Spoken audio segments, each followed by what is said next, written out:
엄청난 숫자로.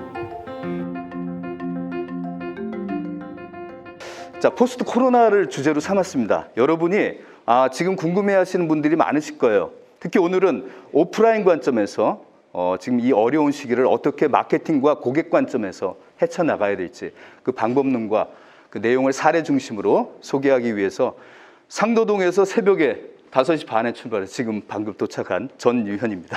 예, 반갑습니다. 네. 포스트 코로나 하면 키워드가 크게 언택트 아니면 뉴노멀로 정의가 되고 있죠. 이제는 이번 코로나에 의해서 보면 제가 마케팅 관점에서 보면 기존에 온라인을 활용하지 않는 분들도 활용하시고 하면서 야, 이거 봐라. 저녁 때 밤에 신선식품을 주문했는데 새벽에 오네. 이런 낯선 체험을 이제 일상적으로 생각하게 됐어요. 가성비와 편안함에 이제 이걸로 해야 되겠다. 이게 하나의 일상화 돼가고 있다는 거죠. 그리고 이제 사람들이 영화관에 간 것도 서서히 이제는 낯선 비일상적인 체험으로 가지 않나 싶습니다. 영화는 넷플릭스 스트리밍으로 VOD로 보는 거야 라는 의식이 점차 많은 사람 의식 속에 새로운 일상으로 이제 앞으로 새로운 자가 빠질 겁니다. 그냥 일상화 되지 않을까. 다만 코로나가 어느 정도 종식된다면 좀 얘기는 달라지지만 제가 볼 때는 미국의 9.11 사태가 끝나도 여전히 사람의 비행기 탈 때 검색하는 과정은 새로 어떤 프로세스가 장착됐듯이 지금 나라 간에 이동을 할 때도 이제 자가격리 2주간 하는 거 그것도 코로나가 없어진다 그래서 없어질 것 같지는 않은 느낌. 그래서 아마 새로운 일상을 우리가 좀 주시해야 되지 않을까 싶습니다. 아까 말씀드린 대로 깊이는 없습니다. 한 군데 오래 다니질 못했고 다니질 않았고 여러 업체를 마케팅이라는 폭 안에서 여러 업체를 좀 다닌 경험 오늘 말씀을 좀 드리고요. 제가 과거에 한 일보다는 지금 제일 관심 있는 분야는 나름의 유튜브 채널을 운영하고 있습니다. 그래서 오늘 소개해드릴 내용도 포스트 코로나라는 섹션을 하나 만들어서 여러분께 지금 제 유튜브 채널에 포스트 코로나 클래스라고 7개 콘텐츠가 있는데 이 부분 중심으로 오늘 소개를 드릴까 합니다. 시간이 많지 않기 때문에 제가 좀 빠른 속도로 할까 하는데 괜찮으실 거죠? 예, 사례 중심이기 때문에 어려운 내용 없습니다. 자, 요 7가지 우리가 앞으로 포스트 코로나 시대에 의식주 관련해서 여러 가지 또 물건을 구입하는 어떤 행태, 라이프 스타일 어떻게 변할 건가를 우리가 봐야지 기업하는 입장에서는 소비자들의 라이프 스타일을 이제 잘 체크하는 기업만이 굉장히 유리하게 앞서 나갈 수 있다라는 생각을 갖고 있습니다. 하나씩 간단하게 요약을 해가면서 마케팅 얘기를 좀 주고받을까 합니다. 저는 이렇게 정의합니다. 비대면이라는 키워드를 갖고 여기 7가지 사례를 간단하게 온라인과 오프라인으로 연계해서 생각해 보면 여기도 한 6가지 정도를 정리가 되지 않을까 싶습니다. 보시면 알겠지만 대체로 온라인 중심으로 뭔가 된다 싶지만 오프라인도 언택트 시대에 맞는 오프라인이 또 따로 있습니다. 그 오프라인 자체 본연의 본질을 약간 본질만 남기고 나머지는 언택트화 시키는 그 과정에 기술도 좀 집어넣고 또 재미있는 체험도 좀 집어넣고 그래서 오프라인이 살아남는 그런 방법들을 오늘 소개해 드릴까 합니다. 자, 제 유튜브 채널의 제목으로는 포스트 코로나 시대에 뜨는 부상하는 사업 아이템이라는 주제로 이렇게 7가지를 한번 살펴보겠습니다. 자, 헬스라는 기존의 오프라인 공간의 일이 이제 대체가 된다는 거죠. 없어지고 집에서 헬스의 기능을 종전보다 오프라인의 헬스장보다 더 높은 고객 가치로 이용할 수 있다. 제가 조금 획일적으로 말씀드리는데 요거는 여러분이 좀 감안해 주십시오. 그럼 앞으로는 헬스가 안 되느냐? 아니죠. 헬스도 헬스장 나름대로 역할을 갖고 하겠죠. 그러나 그 무게 중심, 새로운 일상의 노멀, 뉴노멀은 이제 온라인 중심으로 가지 않을까라는 관점에서 말씀을 드리는 겁니다. 자, 보시면 디지털 거울이라는 걸 갖고 원격으로 코칭하고 PT라 그러나요? 그 트레이너하고 원격으로 하는 그런 식으로 해서 헬스장에 오프라인에 와서 운동하는 것보다 오히려 더 좋은 어떤 그런 가치 있는 경험을 하게 된다는 거죠. 이를테면 이런 AI 기능을 분석해서 이 디지털 거울이니까 이 움직임을 체크해서 AI로 빅데이터로 분석해서 이 사람의 맞춤화된 헬스 트레이너의 어떤 맞춤화된 코칭을 더 받을 수 있는 그런 오프라인에서 느끼지 못했던 이런 스마트한 기능도 추가할 수가 있고요. 오프라인에서 할 수 있는 그런 사람들과의 교감, 코치 트레이너와의 얘기 이런 것들을 여기서 할 수가 있다는 겁니다. 무엇보다도 이 디지털 거울이 집에 하나 있으면 앞으로 홈 커뮤니케이션의 어떤 중축이 되는 플랫폼으로 장착이 돼서 원격 헬스케어 뭐 이런 것도 이 거울이라는 디지털 거울을 통해서 할 수가 있는 그런 쪽으로 확대되지 않을까라는 이런 예상도 좀 할 정도로 굉장히 파워풀한 임팩트 있는 기기가 아닌가 싶습니다. 자, 기존에 이제 배송이라는 오프라인의 어떤 기능, 역할, 사람이 사람에게 고객에게 전달해주는 그런 과정도 이제는 좀 더 나가면 중국에는 이게 상당히 많이 지금 활성화되고 있는데 픽업 서비스인데 비접촉식 배달 서비스예요. 요새는 우리 주부님들도 그렇지만 낯선 사람이 물건을 가져다 주는 것 자체도 좀 부담스러워하는 그런 측면이 있는데 중국에서는 이미 사전에 온라인으로 주문할 때 받을 수 있는 장소를 선정하는 옵션을 넣어갖고 나는 아파트 베란다에 어디 사물함 아니면 직접 내가 만나서 확인해 보면서 받아야 되는 물건이면 이렇게 이거 자동으로 넘어가는군요. 이렇게 2m 거리를 서로 간격을 두는 옵션을 딱 찍으면 이렇게 직접 접하지 않고 거리를 두고 물건을 주고받는 뭐 이런 식으로 오프라인과 온라인이 연계되는 그런 차원의 서비스 모델이 지금 나오고 있습니다. 요게 이제 기존의 배달이라는 오프라인의 간소화라고 이제 볼 수가 있는 거죠. 온라인으로 옵션을 지정해주면. 자, 이것도 요새 많이 이제 붐을 조성하는 건데, 오프라인 매장에 가서 고객이 들어가서 이제 막 그 물건을 구입하는 과정에 동선을 많이 그리고 싶지 않다. 간소하게 매장에 가서 물건을 집어오고 싶다. 아니면 사전에 예약을 해서 물건을 매장에서 그냥 받아오는 정도만 하고 싶다. 그러면 소위 말하는 드라이브 트루 이런 것도 있지만 여러분이 또 이런 용어도 이제 많이 접하실 거예요. 그래서 그 매장 자체 공간 말고 바깥에 부스를 만들어서 걸어오는 사람들을 위해 따로 물건을 받아가는, 주문한 물건을 받아가든 아니면 매장에 간단하게 물건을 보고 그냥 여기서 찍어주면 카운터에서 그냥 교환해주는, 물건을 전달해주는 워크업 카운터. 그 다음에 드라이브 운전해갖고 오는 사람들 차 트렁크에다가 실어주는 커브사이드 픽업, 이런 용어들이 이제 나오고 있습니다. 워킹 트루는 이제 우리 스타벅스의 사이렌 오더 같은 미리 주문하고 그냥 와서 받아가는, 기다리지 않고 그런 거죠. 그리고 워킹 트루 이런 여러 가지 형태로 해서 매장의 어떤 동선 공간을 축소하는, 최소화하는 그런 식으로 음식점도 지금 그렇게 돼가는 형편인 것 같습니다. 자, 이런 것들이 앞으로는 기본적으로 추가해야 되는 서비스 채널의 하나로 지금 조금씩 자리 잡고 있는 양상을 보이고 있다, 그런 얘기를 말씀드립니다. 그리고 이제 이 부분은 여러분이 아시는 분은 또 많이 아시는데요. 백화점 같은데 코너, 어떤 특정 상품 전문점 코너 같은 데다가 실제로 홈쇼핑에서 하는 중계방송을 여기서 하는 겁니다.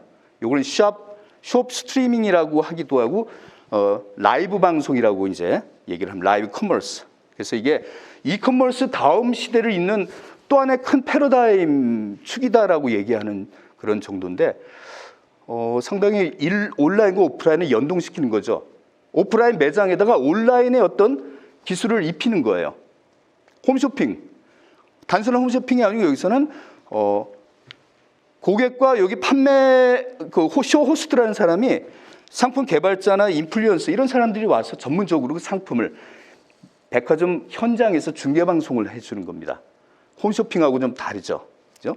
여기서는 또 쇼호스트와 이 채널을 통해서, 온라인을 통해서 고객과 쇼호스트가 댓글로 주고받을 수 있고 고객 간에도 커뮤니케이션이 되는 뭐 그런 여러 가지 장점이 있다고 합니다.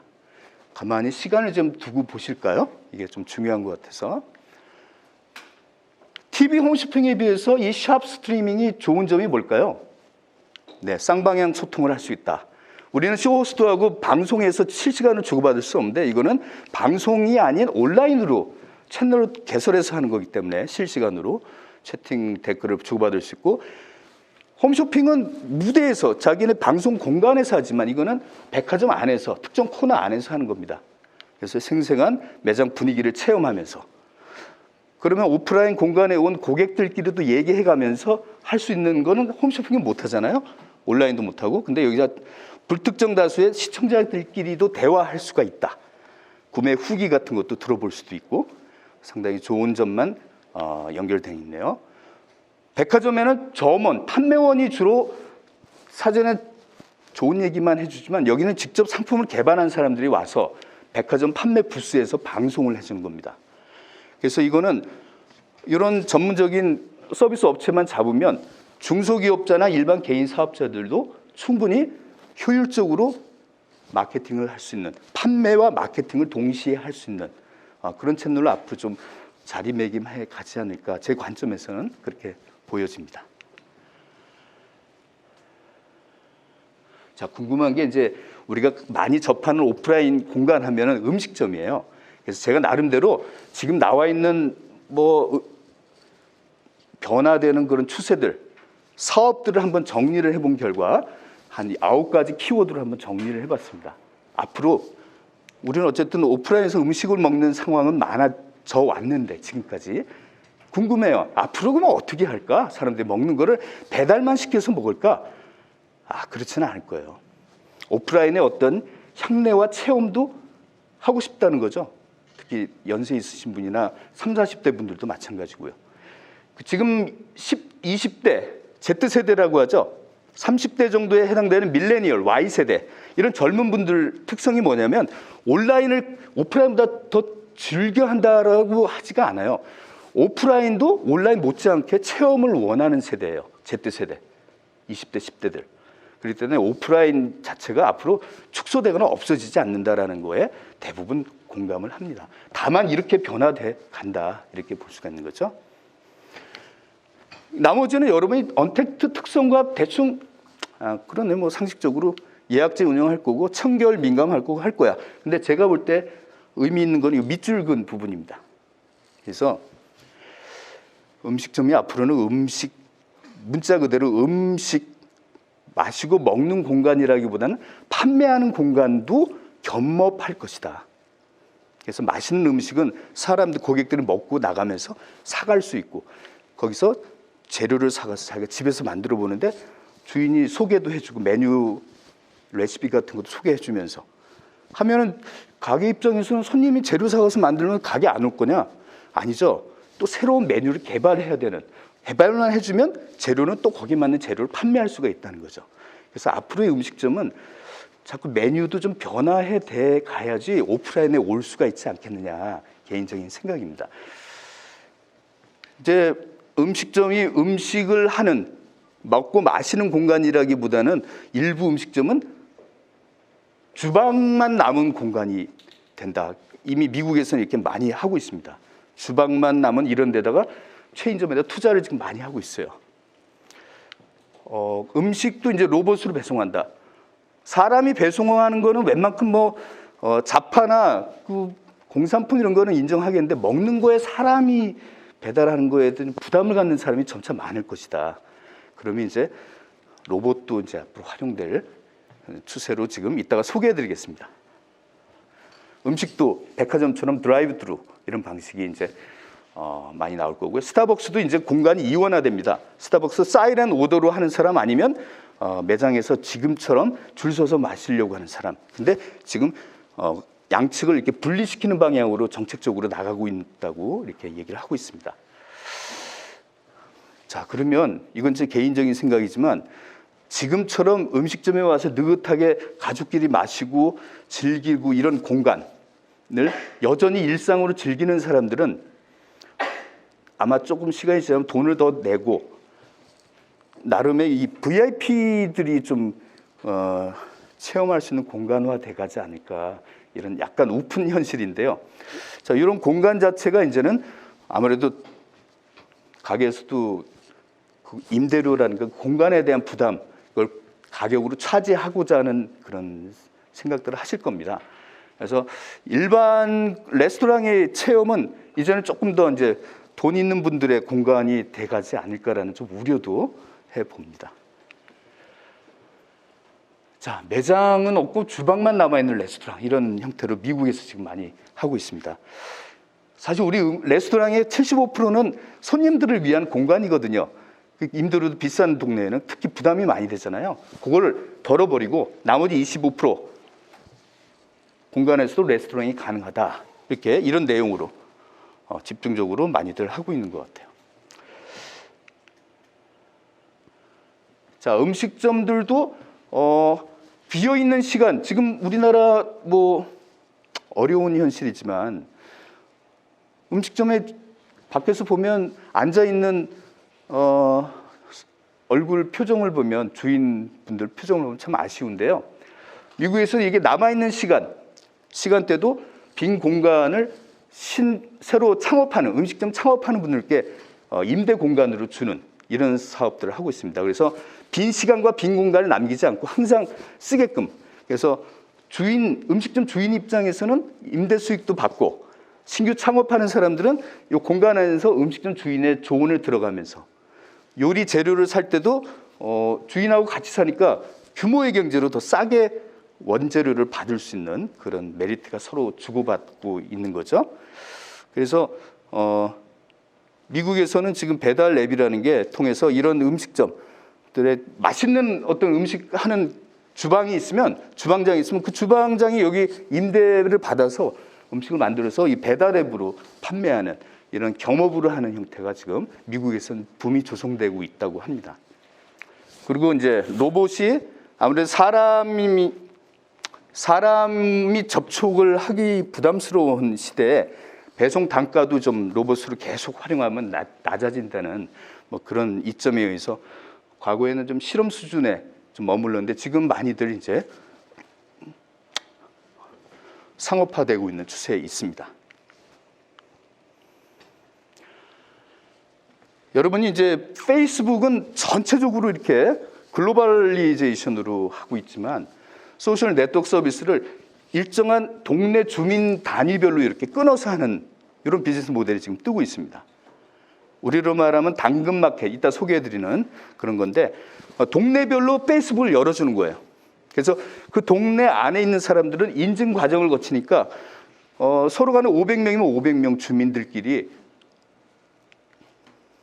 동네별로 동네 주민들끼리 서로 페이스북을 이용하면 좋은 점이 굉장히 많은 거죠. 왜냐하면 서로 인증을 명확히 거쳤기 때문에 아는 사람들끼리 이렇게 주고받을 수 있는 서비스, 우리 상상하는 범위 내에서 많이 있을 겁니다. 자, 이런 커뮤니티 활동도 하나의 포스트 코로나 시대 사람들의 만남이라는 게 이제 우리 이걸 볼까요? 앞으로 재택근무도 많아질 거고 집에 있는 시간이 좀 많아질 텐데 어쨌든 상대적으로 그러면 사람들께 접촉하는 기회는 좀 적어지는 대신에 더 그 기회 자체가 소중해질 것이다. 사람들이 사이버 인간이 아닌 이상 사람 간의 만남도 여전히 있어야 되거든요. 그래서 이런 만남에 의해서 아파트 베란다에 서로 모르는 사람끼리도 이제는 뭐 노래 부르고 같이 하는 것처럼 이제 앞으로는 집 주변의 이 커뮤니티 자체에 대해서도 뭔가 사업화할 수 있는 그런 게 있지 않을까. 그런 지금은 소셜 네트워크 서비스로 하지만 동네별로 이제는 먼 거리에 낯선 곳은 잘 안 갈 것이다. 그럼 동네 주변에는 아는 사람끼리 어느 정도는 좀 안전을 생각하면서 만남의 장소로는 과거보다는 좀 더 의미 있게 이용하지 않을까 이런 생각을 가집니다. 이게 지금 자동으로 막 넘어가고 제가 정신이 없네요. 예. 자, 우리로 말하면 당근마켓이라고 들어보셨나요? 혹시? 당근마켓. 예.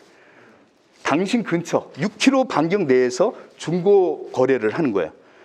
그러니까 일반적인 중고 거래는 모르는 사람끼리 낯선 곳에 가서 거래를 주고받고 하는 게 아니고 동네 안에서 하니까 아무래도 배송비나 운반하는 게 좀 간편해지겠죠. 그리고 사람과는 어느 정도는 인증을 하고 이제 하기 때문에 그래도 좀 신뢰성 있게 안심을 요새 안심이라는 키워드가 굉장히 중요하거든요. 낯선 거 싫어하고 안심이라는 기반 하에서 이렇게 여러 가지 수익 모델을 갖고 일정한 그 방거리 내에서 그 동네 부근 안에서만 이렇게 해주는 게 비대면 시대에 좀 맞는 서비스가 아닌가 이런 얘기를 합니다. 예. 목소리를 일부러 키웠더니 좀 목이 좀 아프네요. 자, 여기까지는 사례 중심으로 제가 조금 빠른 속도로 했습니다. 이해를 해주시기 바라고요. 자, 여러분 정기구독 모델이라고 좀 들어보셨나요? 정기구독 모델. 여러분은 지금 비즈니스 모델 이름은 좀 생소한 분들 계시겠지만 이미 여러분 스스로 많이 하고 계시는 게 이 범위 안에 있습니다. 유튜브를 만약에 여러분이 정기구독 모델로 프리미엄 서비스 받으시는 분들은 매월 얼마씩 내고 이걸 받으실 거예요. 광고 안 보고 난 그냥 유튜브 시청 즐기겠다. 그런 것부터 해서 넷플릭스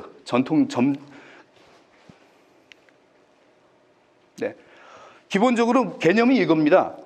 나는 여러 업체별로 물건을 그때그때 골라가면서 하지 않고 한 업체, 한 기업에 딱 묶어두고 회원으로 가입해서 정기적으로 그 회사에서 나를 알아서 맞춤화해서 상품을 나한테 배송하게끔 하는 그 서비스를 월회비나 연회비로 내가 가입을 해서 받겠다. 살 때마다 이 회사 저 회사 고민하면서 사진 않겠다. 그런 거예요. 그래서 여기서 그렇게 함으로써 나한테 더 맞춤화된 서비스를 자꾸 빅데이터를 활용해서 내가 구매하면 구매할수록 그 회사에서 나를 더 알아서 우리 유튜브 처음 화면 딱 펼쳐지면 어때요? 실시간으로 그때그때 달라지죠. 나만을 위한 화면으로 내가 그동안 이용한 경험을 갖고 항상 맞춤화해서 내 초기 화면을 전해주듯이 이 제품들도 상품이나 서비스들도 그때그때 나를 한번 가입하면 기업 입장에서도 좋은 거죠. 고객이 이탈하지 않잖아. 1년 동안은 이 고객이 우리 회사 제품을 계속 이용해 주는 거예요. 그러니까 신규 고객이 개척하고 이런 아주 인건비 많이 드는 것들이 수고가 줄어드는 거죠. 회비를 이제 내고 가입을 하기 때문에. 자, 이런 것들이 굉장히 많다. 알게 모르게. 그래서 지금 공유 경제 모델 다음을 잇는 게 정기 구독 서비스 모델이 아니에요. 우리 과거에 신문 요구르트 이런 정기 구독 모델 그런 비슷한 건데 그거와 다른 게 있죠. 뭔가 맞춤화 시켜주고 사람마다 다른 서비스를 해주는 거예요. 그 사람이 거래한 내용을 가만히 보면서 신상이 나올 때마다 그 사람을 위한 제품으로 세팅을 해서 배송까지 해주는, 자, 이런 게 아주 좋은, 아주 편한 서비스죠. 편하고 한 기업의 안전성을 담보로 우리가 회비를 다만 내긴 하지만 굉장히 좋은 서비스죠. 자, 그다음에 온라인을 맞춤화해 주는 서비스다. 바로 이게 정기구독 이제 모델입니다. 정기구독 모델은 기존에 지금 온라인으로 많이들 구입하시잖아요. 온라인을 구입하는 거를 이런저런 회사를 그때마다 골라가면서 하는 게 아니고 한 회사에서 온라인으로 아예 더 맞춤화를 시켜주는 고도의 온라인으로 해주는 게 정기구독 모델이다. 이렇게 생각하시면 돼요. 여러분 현대자동차도 작년부터 이미 시작을 했어요. 현대자동차도 차 구입하는 게 아니고 3종인가 4종을 월마다 4번씩 바꿔가면서 탈 수 있게끔 사용의 개념으로 이렇게 렌탈 비슷한 개념으로 판매하고 있죠. 자, 그 다음에 이제 여행이라는 동네는 어떻게 될까? 지금 가장 타격을 받는 업종 중에 하나가 먹고 마시는 거 다음 여행인데, 여행이라는 동네는 지금 가장 에어비앤비가 타격을 많이 받을 수 있다 싶은데 에어비앤비도 이런 식으로 지금 보완해 갑니다. 그러니까 호스트와 게스트를 연결을 시켜주는데 오프라인에서 직접 연계시켜주는 게 아니고 온라인으로 그 현지인의 공간 주변을 내가 줌을 통해서 이렇게 시청할 수 있다든지 서로 교감해 가면서 온라인 체험을 해주는 식으로 점차 해주고 있고요. 에어비앤비도 이제는 6개월 단위로 단기 숙박보다 월세 개념으로 변화돼 가고 있는 것 같아요. 기간을 넓게 잡아서 오랫동안 머무르는 체류를 연결을 해주는 그런 개념으로 언택트를 피해 가려고 하고 있는 모습을 보이고 있습니다. 이런 거 재밌는 것 같아요. 이 페로라고 하는 아주 명승지인데 여기 관광공사가 뭘 하는 거 하니까 카메라를 그 현지인 가이드한테 머리에 장착시키고 단순한 온라인으로 체험하는 게 아니고 온오프라인을 연계시켜 주는 거예요. 내가 여기서 집에서 이 페로 제도의 사이트에 접속해서 신청을 하면 가이드가 나만을 위한 가이드예요. 그래서 내가 여기서 이제 온라인으로 보는 거죠. 내 가이드하고 교감을 통해서 지금 바다가 보이나요? 그럼 다른 옆쪽으로 잠깐 옮겨가 보세요. 내가 원하는 공간이 더 이런 쪽이 있는데요. 여기 한번 볼까요? 그럼 가이드가 말을 듣고 실시간으로 풍경을 바꿔가면서 보여주는 거예요. 그러니까 대리 체험을 시켜주는 거죠. 서울에 있는 나를 위한. 그래서 내가 조종을 해준다는 일종의 아바타 개념으로 가이드를 온오프라인으로 이렇게 연계시켜서 가상 체험을 해주는 그런 재미난 모델도 있습니다. 꼭 이런 게 여행을 통해서만이 아니라 다른 영역에도 이런 식으로 온라인 안에서만 접하는 게 아니고 오프라인하고 연계시켜서 접하는 간접 체험, 이런 걸 해볼 수 있는 영역이 또 생각해 보면 있을 것 같아요. 아주 이게 재밌다고. 자, 지금까지 이제 살펴본 제 유튜브 콘텐츠를 중심으로 우선 한번 여러분의 맛을 보신 거예요. 그리고 이제 우리가 마케팅이라는 동네로 들어와서 포스트 코로나 시대에 과연 어떤 식으로 마케팅을 해야 될까, 그 얘기를 해볼까 하는데, 이 그림 보시면 어떤 연상이 되시는 부분이 있나요? 저기 나와 있죠. 음압 격리 병상이라고 해서 우리 확진되신 분들 치료를 하는 실내 병상입니다. 그 병상 안에 의료진이 들어가서 치료를 할 때, 여기는 음압 이 병상 바깥에 있는 간호원의 모습이에요. 간호원이 글씨를 이렇게 적죠. 그럼 안에 있는 사람의 시점에서 보는 거예요. 자, 그러면 어떤 생각이 드시나요? 밖에 있는 간호사는 글씨를 쓸 때 자연스럽게 쓰지 못하는 불편이 따르겠죠. 그죠? 그럼 설명할 필요가 없어요. 안에서 이렇게 제대로 보이게끔 밖에서는 반대로 써야 된다는 거죠. 자, 이게 바로 이제 고객 관점이라는 의미를 부여를 합니다. 바깥에 있는 사람은 안에 있는 의료진을 위해서, 의료진의 입장에서, 좀 더 나가면 환자의 입장에서 이렇게 써주는 거예요.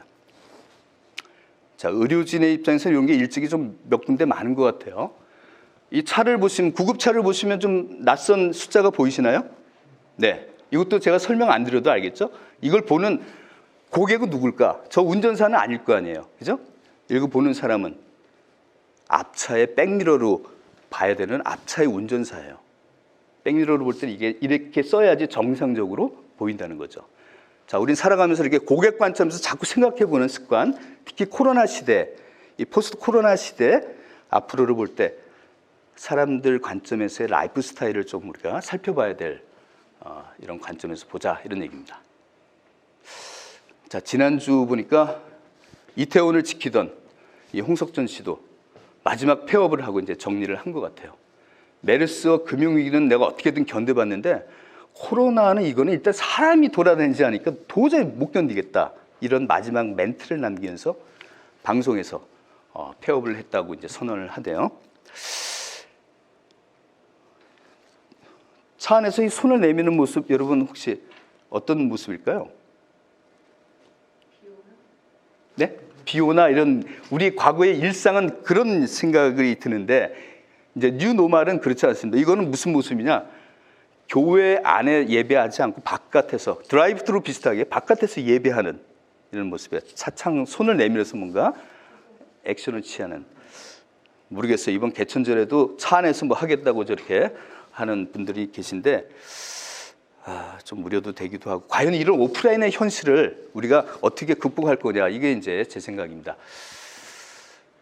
여러분, 프랑스 트레비 분수라고 아시나요? 로마에 가시면 트레비 분수 유명하죠. 분수라고 하는 업의 본질은 사람에게 시원함을 보여주고 소리를 들려주는, 더위에 뭐 그런 기본의 본질인데, 이 분수는 좀 다르죠. 이 분수에 돌아서서 오른손으로 동전을 뒤에 던지면 다시 로마에 나중에 돌아왔으면 좋겠다 소원이 들어준다는 그런 이제 얘기, 스토리텔링으로 이 분수를 꾸민 겁니다. 그래서 연말에 동전을 걷어보면 17억, 18억 정도가 거친다고 하니까 얼마나 많은 사람이 다녀왔느냐. 그거보다도 일단 여기 오면 먹고 마시고 호텔 파생 비용이 엄청난 수익으로 돌아오겠죠. 예, 그런 겁니다. 자, 앞으로의 오프라인은 바로 이런 겁니다. 오프라인은 그 본연의 본질로 사람을 모으려고 하면 이제 한계가 있다. 지금 여러분이 보실 수 있는 예는 은행 같은 데 보시면 그런 은행이 있더라고요.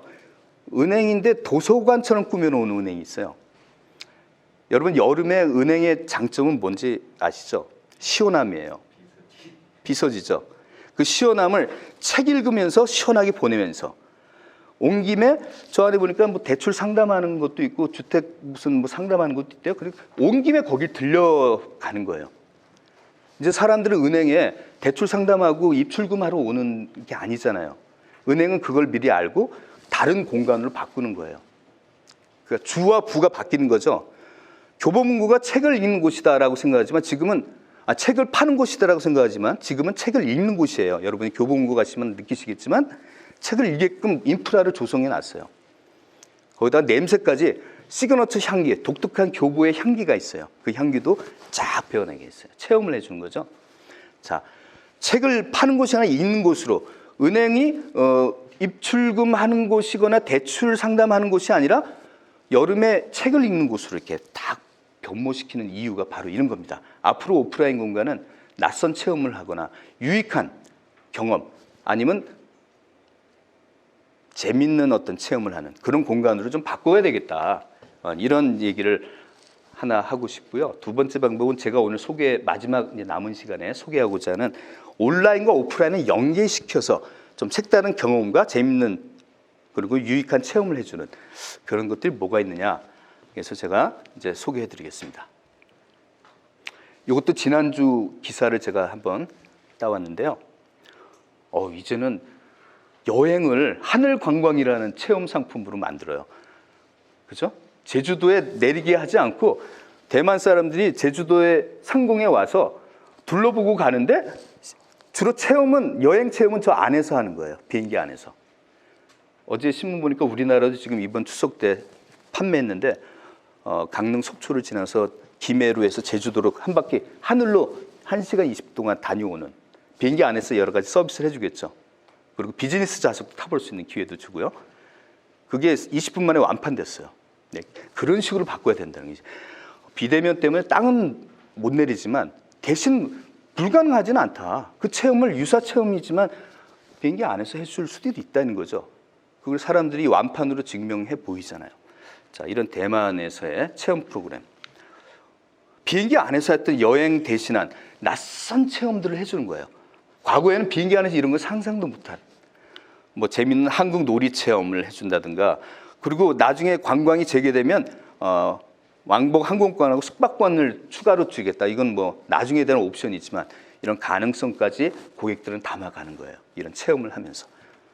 근데 어쨌든 제주도에는 땅에는 못 내리는데도 이게 완판이 이렇게 되는 거 보면 시장이 있다는 거죠. 마케팅만 좀 신경 쓰면 할 수가 있는 영역이 아닌가 싶습니다. 그래서 보니까 사람들이 나중에도 이런 거 진짜 한국에 코로나가 끝나면 정말 가고 싶다라는 나중에 대한 이런 기대감도 조성해주는 그렇죠? 이 상품과 실제 나중에 오프라인의 여행 상품을 또 연계시켜주는 이런 재밌는 상품들은 우리 상상하에 얼마든지 있다. 저 빨간 글씨 보이시나요 혹시? 제가 좀 작게 썼는데 보시면 이게 무슨 얘기인가 이렇게 느끼셔야 될 것 같습니다. 저게 무슨 얘기인가? 오프라인으로 산 사람과 온라인으로 산 사람이 차이를 받고 있다. 종래에는. 그래서 대체로 온라인으로 산 사람이 좀 싸게 사서 오프라인으로 구입한 사람하고 서로 얘기하다 보면 서로 좀 갈등이 생기는 경우가 많아요. 그리고 한 기업 내에서도 채널이 온라인으로 파는 채널이 있고 오프라인으로 파는 채널이 사업부로 나눠져 갖고 사업부장끼리 서로 또 싸우고 그래요. 그죠? 우리 회사 동일한 상품인데 너희는 온라인으로 판매하니까 더 싸게 더 많이 파는데 이거는 좀 문제 있다. 서로 내부 갈등도 생기는 이유. 고객 간에도 갈등이 생긴다. 이런 문제를 이제 얘기하는 겁니다. 자, 그래서 여러분이 오늘 어쨌든 마케팅 관점에서 좀 용어 하나는 용어 알아두시면 참 좋을 것 같아요. 여러분 사업하시는 데 도움이 되실 것 같고 옴니 채널이라는 게 있습니다. 한번 입으로 좀 이렇게 해봐야지 익숙할 것 같은데 같이 따라 읽어볼까요? 옴니 채널. 크게 다시 한번 옴니 채널. 예, 옴니 채널 낯설 거예요. 옴니라는 접두사가 사실은 라틴어인가요? 뭐 그런데 모든, 전부, 통합 이런 개념을 담고 있어요. 그러니까 모든 채널을 통합한다 이렇게 보시면 되는데 쉽게 얘기해서 고객이 어떤 물건을 구입할 때 정보 탐색부터 해서 결제하고 배송 뭐 이런 일련의 구입 과정 프로세스가 있다고 하면은 이 과정을 정보 탐색은 온라인으로 난 할 거야. 실제 제품은 오프라인 가서 확인할 거야. 같은 제품을요, 한 번에 살 때 결제는 모바일로 할 거야. 단계별로 내가 원하는 그때 내가 편하고 내가 더 가치를 받을 수 있는 채널을 이용해서 달콤한 것만 뽑아 먹는 거예요. 채널을 여러 채널을 활용하는 거 그때 달리. 옛날에는 오프라인에 좀 지긋한 나이 이제 연세 있으신 분들은 그냥 오프라인으로 다 이렇게 1년을 다 겪게 되는데 온라인은 온라인, 젊은 사람은 온라인으로 다 하지만 젊은 사람들도 요새는 오프라인에 와서 보고 집에 가서 결제를 하고 모바일로 결제를 하고 막 그래요. 그런 현상을 옴니 채널이라고 이제 기업에서 이렇게 만들어 주는 거예요. 그래서 기업이 온라인과 오프라인을 통합한다는 얘기 뭐냐면 온라인으로 롯데백화점, 롯데 쇼핑몰에서 산 사람이 반품을 한다 그러면 롯데백화점에 와서 명동에 있는 백화점에 와서 반품을 받아갈 수 있게끔 온라인과 오프라인이 서로 연동이 되게끔. 그래서 나는 왜 온라인으로 샀는데 오프라인 명동에 와서 왜 안 받? 같은 회사 아니에요? 왜 안 바꿔줘요? 뭐 이런 고객이 없게 만드는 거죠. 누구나 다 온라인으로 샀건 오프라인으로 샀건 온라인으로 정보 탐색하건 오프라인으로 하건 동일한 경험을 시켜준다. 회사 입장에서 불공평하지 않게 해주겠다. 이런 게 채널을 통합한다는 그런 얘기예요. 그래서 온라인과 오프라인과 모바일을 뭐 이렇게 통합한다는 얘기는 기업에서 이걸 실제 실행하려면 내부 프로세스를 굉장히 좀 시간을 두고 투자를 많이 해야 돼요. 왜냐하면 온라인에서 산 사람이 오프라인에 와서 물건 바꿔달라 그러면 내부에서 서로 데이터들이 연동이 돼 있어야지 그 교환이 가능하고 막 그럴 거 아니에요. 채널을 크로스해 갖고 할 때. 그래서 여러분이 뭐 쉽게 이런 경험 있으시잖아요.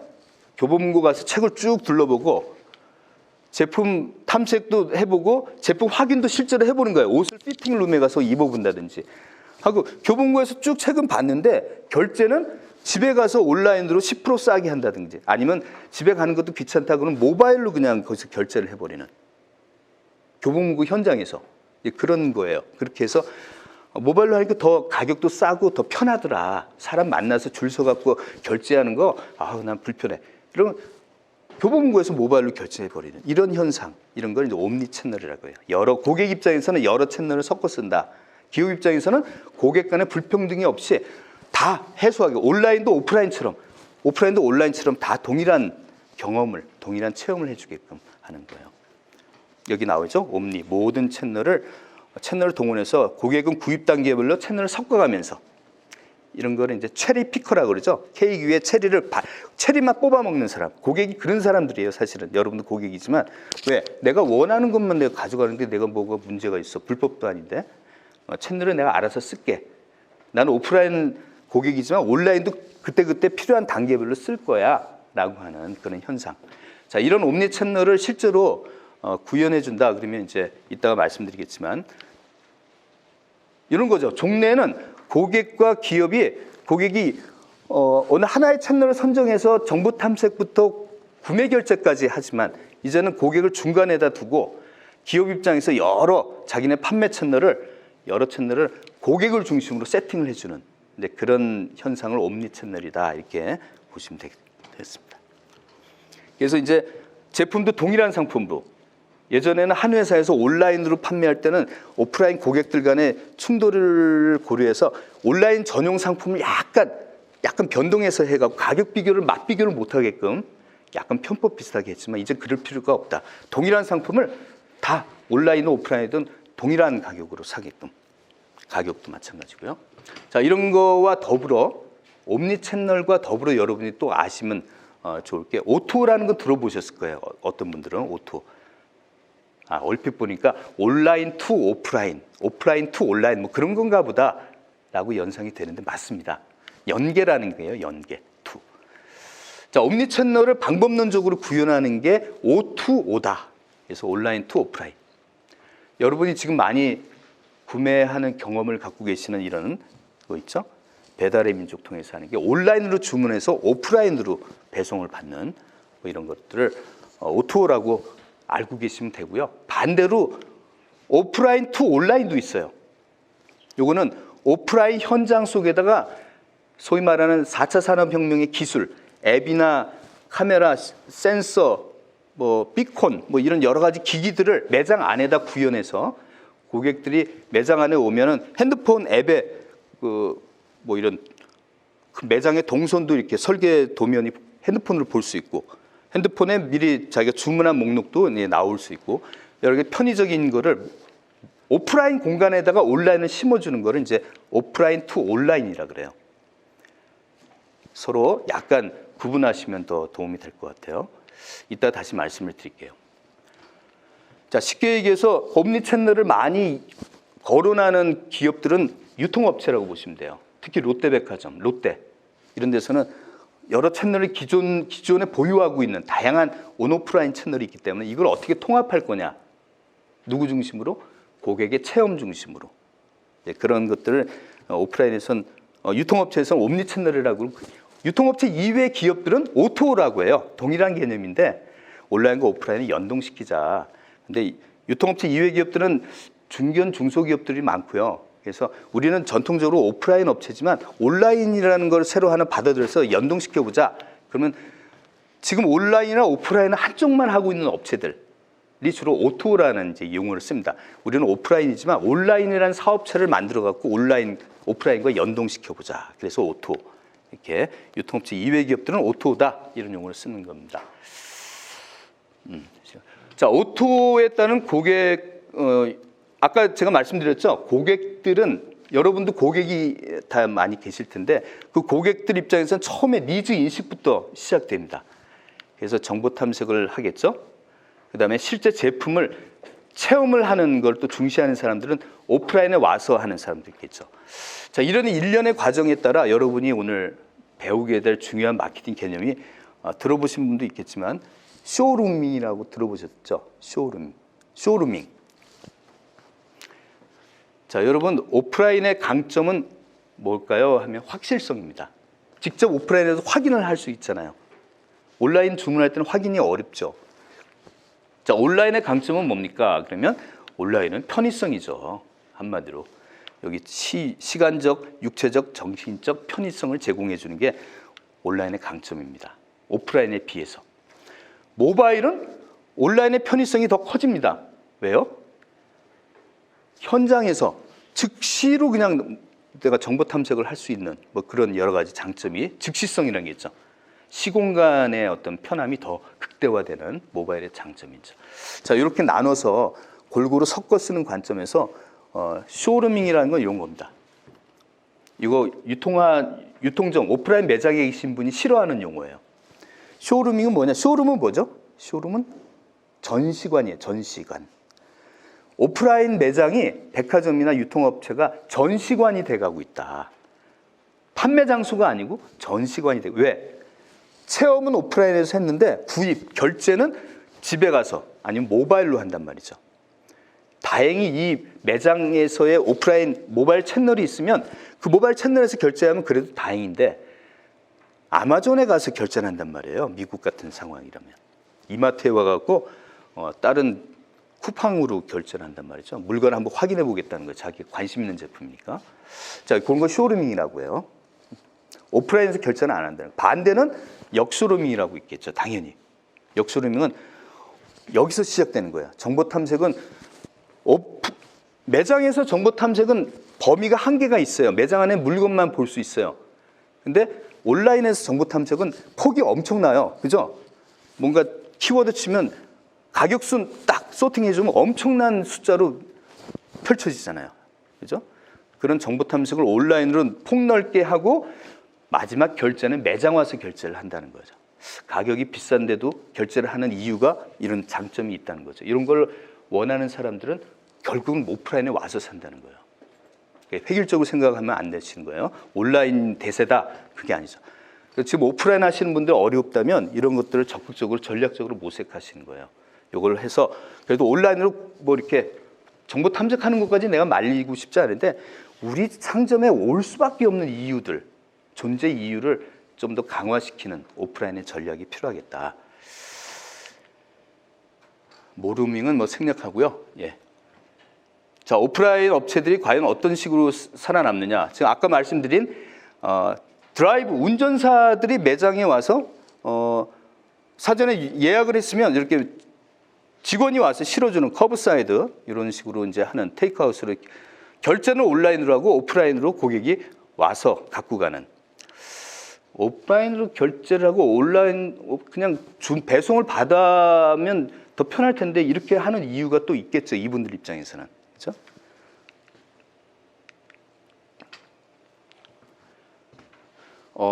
이 백화점 체인인데요. 미국의 콜스라는 업체는 아마존이 워낙 세지니까 아마존의 그늘 안에 안주해가면서 더 성장을 하고 있는 재밌는 현실도 있습니다. 그래서 여기서는 뭐냐? 아마존의 엄청난 그 아마존의 구매 건수가 있잖아요. 그 중에 반품하는 사람들도 많을 거라고요. 이걸 노린 거예요, 이 업체는. 자, 우리 오프라인 매장이 이제 아마존 때문에 사업이 안 되니 사업을 접을 거냐 아니면 또 생존 방안이 있겠느냐.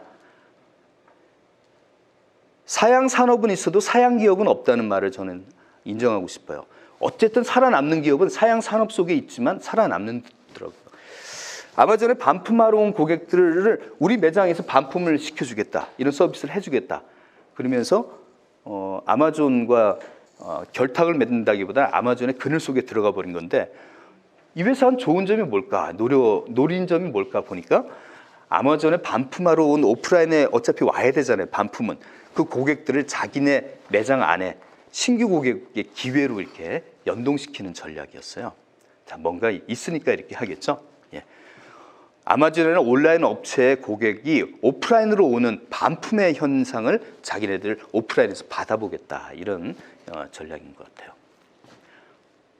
제가 오늘 강의 드린 자료는 여러분이 공유하시는 건가요? 지금?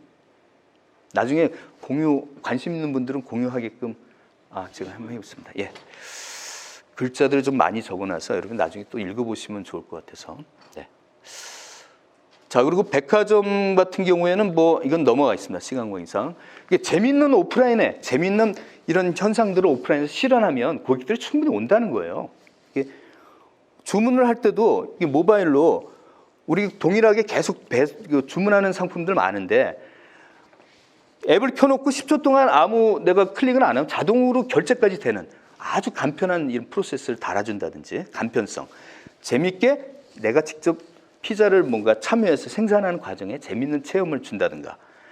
배송할 때도 뭐 이렇게 지금은 드론도 하고 뭐 이런 거는 뭐 아직 좀 우리 입장에서 받아들이기 그런데 모바일로 이런 배송을 확인하는 만들어지는 과정도 확인하는 뭐 이색적인 낯선 이런 체험거리를 이렇게 주면서 오프라인의 어떤 생존 방안으로 살아남는 기업들도 있더라. 이런 관점에서 보여드리는 거고요. 자, 오프라인을 온라인화 해간다. 아까 제가 오프라인 투 온라인이라는 오토 서비스를 말씀드렸어요. 그죠? 자, 오프라인 매장을 온라인으로 해가는 대표적인 기업이 아마존이에요. 아마존은 온라인 업체라고 우리가 생각하지만 지금 곳곳에 오프라인 쪽에 사업을 진출하면서 지금 산업별로 이 아마존 때문에 도산해가는 기업들이 지금 계속 늘어가고 있는데 식료품 매장에다가 이게 무인화로 만드는 거죠. 그래서 앱을 켜고 출입해서 대고 들어와서 자기가 물건 집어들면 거기서 이 안에 이런 센서, 카메라가 수십 개가 달려 있어요. 그 사람 앱에다가 결제까지 이렇게 물건을 드는 대로 결제하면은 그냥 자동으로 결제되고 캐시어한테 안 가고 나가는 거예요. 그냥 바로 아마존 고라 그러죠. 바로 물건 집어들고 나가는 거죠. 밖에서 볼 때는 저 사람이 좀 훔쳐가는 느낌, 그런 느낌이 비일상으로 이제 보이는데, 자, 이런 식으로 이제 사람들의 간편성을 추구하는 뭐 이런 온라인 채널. 중국에는 지금 한 발 더 앞서가요.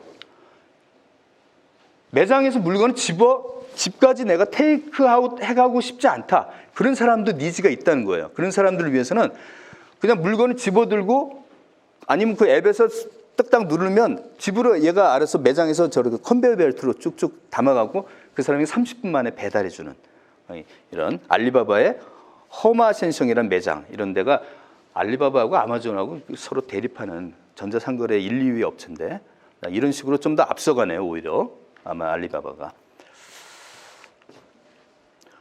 여러분이 온라인 업체로 알고 있는 이 카카오라는 주가가 지금 엄청 올랐죠? 이 회사도 생활 오프라인 공간 곳곳에다가 온라인으로 앱이나 빅데이터나 AI나 뭐 QR코드나 이런 걸 다 온라인으로 오프라인에다 연결시켜서 이렇게 오프라인 사업의 곳곳에 온라인화 시켜가는 이런 사업들을 하고 있다는 거죠.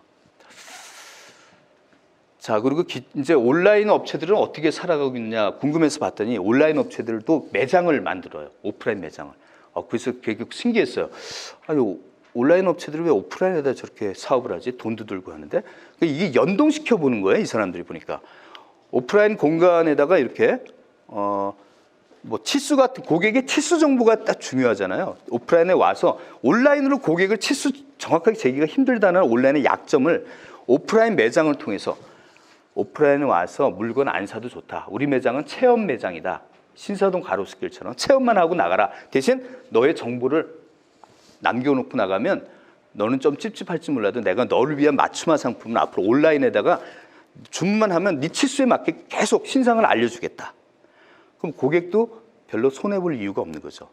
내 민감한 정보긴 하지만 동의를 해주면 이 내 정확한 치수에 맞춰서 신상을 내가 받아볼 수도 있고 정보 탐색해 볼 수도 있고 온라인으로 오프라인에서 정보 탐색해보고 온라인으로 구입할 수 있는 연동되는 걸로 삼고 있습니다. 자, 마지막 시간입니다. 마지막 페이지 2페이지가 있는데요. 자, O2O 서비스를 하려면 제가 마케팅 관점에서 방법론 하나를 알려드리면 여러분의 고객 관점에서 여러분의 고객이 내가 호텔 사업을 하고 있어요. 그러면 우리 호텔에 부산에 내가 호텔을 하고 있는데 고객 관점에서 과연 어떤 과정을 통해서 우리 호텔을 이용할까? 우리 호텔에 오는 예약하는 이 시점이 아니고 정말 고객을 제대로 이해한다면 고객이 우리 호텔과 관련해서 맨 처음에 키워드를 검색하는데 아마 우리 회사 안의 키워드가 아니고 네이버 키워드나 이런 걸 칠 거예요. 유튜브나. 뭐 그런 데서부터 시작되는 거죠. 고객의 프로세스의 접점의 시작은. 그래서 이런 식으로 굉장히 잘게 쪼개보는 거예요. 고객 관점의 경험을 소비하는 과정만 보시지 마시고 예약하는 것만 보시지 마시고 그 이전 단계부터 체크아웃하고 나가는 고객도 끝까지 집에 갈 때까지 프로세스를 쪼개서 한번 볼 필요가 있다. 자, 중간중간에 혹시 이런 과정들로 우리 호텔 고객 대상으로 설문조사를 해도 좋고요. 아니면 여러분이 정성적인 평가를 해도 좋았습니다. 그래서 고객들의 평가가 좀 낮은 부위, 여기 보라 색깔로 돼 있는 이런 부위에 대해서 집중적으로 이제 개선을 해야 되겠죠. 개선을 하는데 이런 극심하게 낮은 평가가 나온 부분에다가 이게 오프라인이면 온라인으로 뭔가 연결해서 이 고객의 불만을 해소할 수 있는 부분은 없을까? 그렇게 O2O로 이제 연결하는 고객의 경험을 개선해 주는 그런 방법이 되겠어요. 예를 들어서 뭐 기차로 부산까지 도착하기 전까지 이 부분이 굉장히 낮게 나오네요. 그러면 요거는 오프라인에서 불만이야. 그럼 온라인으로 이걸 붙여갖고 이 불만을 좀 업시켜 줄 수 있는 방법이 없을까 해서 그러면 오는 도중에 기차 안에서 우리 부산에 있는 우리 호텔에 재밌는 체험거리를 앱으로 할 수 있는 그래서 어떻게 즐기고 갈 것인지를 우리가 제시해주는 재밌는 그런 콘텐츠 같은 걸 보게끔 해서 그 부산역까지 오는 시간을 좀 재밌게 소모하는 그런 식으로 해서 이걸 좀 높여주는 온라인으로 보완해서 좀 높여준다든지 이런 방식으로 우리가 해볼 수 있지 않겠느냐. 물론 이제 여러분 B2B 업종에 계시는 분들도 하실 수가 있어요. B2B 업종에도 요새 SNS 많이 이제 보기 시작합니다. 마케팅으로.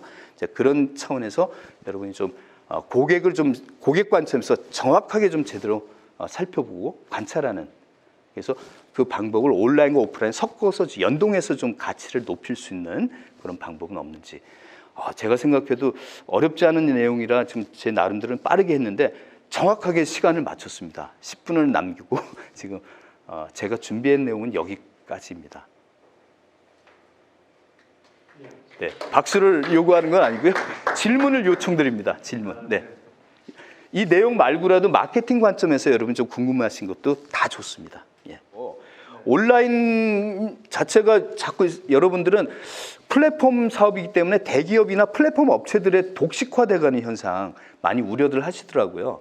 그래서 저도 사실은 점점 더 그쪽으로 쏠린 거에 대해서는 어떻게 이 시장 경쟁 질서에 의해서 그렇게 쏠리게 될 수밖에 없는 현실을 저는 지켜볼 수밖에 없는 아쉬움이 있어요. 방법론적으로는 좀 생각을 해보겠는데 앞으로 뭐 사회 계급이 크게 4계층이 돼간다 그러잖아요. 그 플랫폼 업체를 소유하고 있는 0.001%의 사람들이 1계층이고 이 인도의 카스트 제도처럼 2계급은 그 플랫폼에서 지금 말하는 인플루언서처럼 플랫폼을 이용해서 개인적으로 성공하는 그 인구도 0.002%밖에 나머지 0.99 뭐 0.9997%들은 그 하층민으로 4계급층으로 이제 가라앉는다. 이런 비관적인 얘기를 믿고 싶지는 않는데 그 위에 사이에 3계층이 뭐냐면 그건 AI래요. 인공지능이 3계층이래요. 오픈 현실인데 지금 정답을 말씀드릴 수 없는 아쉬움을 제가 제 능력의 한계라고 인정하시고 죄송합니다. 나중에 궁금한 점 있으면 제 채널이나 제 개인적인 연락처로 하시면 제가 한번 숙제를 받아서 한번 해결해 보겠습니다. 예. 네, 어려운 부분에 대해서 저도 가장 큰 어려움이 지금 뭐 마케팅을 떠나서 빈부의 격차 좀 심화될 것 같은데 지금은 그렇지만 좀 있으면 이제 많은 잡들을 AI나 로봇이 대체해가면서 이제는 잘 사는 사람과 못 사는 사람보다도 직업이 있는 사람과 일자리가 없는 사람의 계층으로 또 양분화되기도 여러 가지 어려운 현실인데 그걸 떠나서 일단 지금 질문하신 내용을 가만히 보니까 저는 대기업 위주의 이런 방식으로 좀 마케팅 전략이 이제 돼간다고 하지만 개인 사업자 입장에서도 조금 할 수 있는 기회가 종전보다는 오히려 많은데 제대로 이용을 못해서 그렇지. 이를테면 지금 SNS 같은 것들 많이 하는데 그걸 통해서 개인 사업자들이 성공한 사람들이 많아요.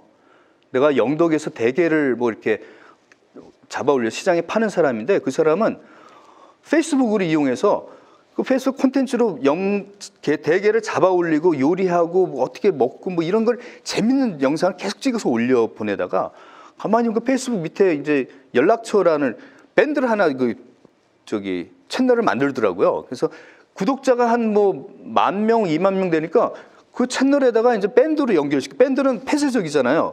자기네 그 밴드에 가입해서 오시면 여기서는 30% 싸게 그리고 더 메리트를 준다. 이러면서 구독자들을 자연스럽게 재밌게 콘텐츠를 만들어주다가 커머스로 연결시키는 밴드로 해서 엄청난 수익을 벌어들인다든지. 그래서 마케팅의 지금 채널은 사실은 유튜브에서 많이들 하거든요. 마케팅에 타겟 고객 선정하는 것도 개인들이 유튜브 들어가서 자기가 다 선정할 수가 있어요. 유튜브에 개인 취향 정보가 엄청나게 쌓이잖아요. 그래서 내 신상품 뭐 개인적으로 사업 아이템을 갖고 있으면 페이스북이나 유튜브 들어가서 자기가 고객을 찍어가면서 서울 지역에 또 뭐 어디 살고 무슨 관심이 있고 이런 사람들이 보는 콘텐츠에다가 자기 광고를 싸게 할 수도 있고 개인이 참여해서 마케팅을 할 수 있는 플랫폼이 지금 많이 돼 있단 말이죠. 그건 대기업과 별개로 개인이 할 수 있단 말이에요. 그런 채널을 잘 아셔갖고 이 SNS 채널을 좀 이용하시면서 사업화할 수 있는 부분을 해보면 굉장히 많습니다. 여러분이 유튜브에 들어가서 키워드만 잘 치시면 개인 사업자가 살아남는 법, 뭐 SNS 이렇게 해서 쳐도 재밌게 얘기해가면서 학습할 수 있는 콘텐츠가 많습니다. 그러니까 절대 지금 대기업 위주로 이렇게 재편된다고 생각할 필요가 없는 게 과거에는 그런 기회도조차 없었어요. 우리가 접할 수 있는 게. 대기업만 알고 그걸 마케팅 전략으로 활용했지만 개인이 그걸 보면서 할 수 있는 쉬운 방법들이 많다니까요. 네, 거기까지 말씀드리겠습니다. 예. 오늘 말씀드린 옴니채널, O2O, 쇼루밍 이 단어만 좀 아셔도 저는 성과가 있다고 생각하고 오늘 수업도 O2O네요. 그러니까 연결시켜서 오프라인 강의와 온라인으로 연동시켜 O2O. 이 많이 이제 앞으로 만연할 겁니다. 예. 오늘 즐거운 시간 되셨으면 좋겠고요. 다음에 또 볼 기회가 있었으면 좋겠습니다. 감사합니다. 네.